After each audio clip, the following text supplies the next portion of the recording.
geceler sensiz çok uzun olur.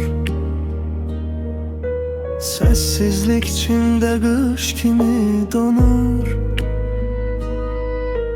Sözlerin kaldı yarım yüreğimde, gülüşün hele de kulağımda durur. Sen gedende mən de yarım kaldım. Küçeler seni soruşur her an. Koydun gittin bir söz demeden, yarım kaldım seninle ben.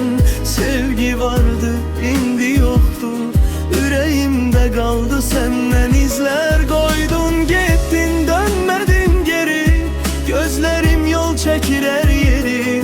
Bir ümit var hele içimde, belki kaydarsan bir gün geri.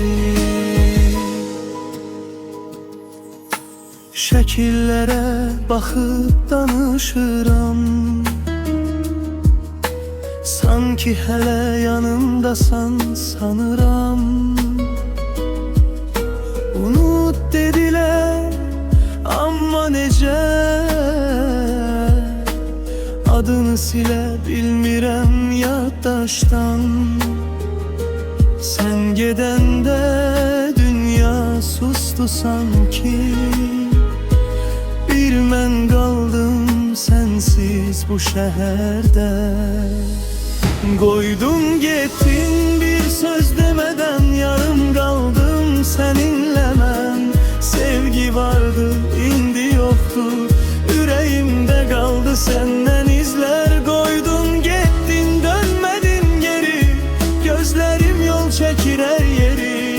Bir ümit var hele içimde, belki kaydarsan bir gün geri.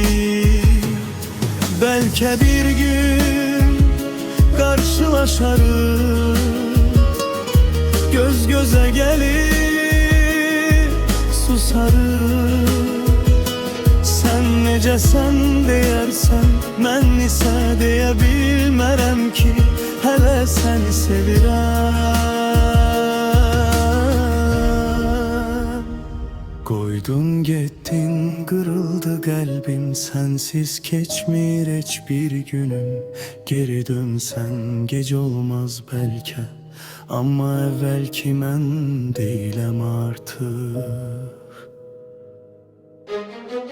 Koydun gittin bir söz demeden, yarım kaldım seninle ben.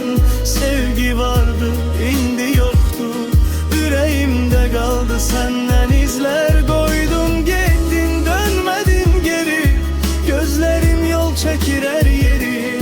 Bir ümit var hele içimde, belki kaydarsan bir gün geri.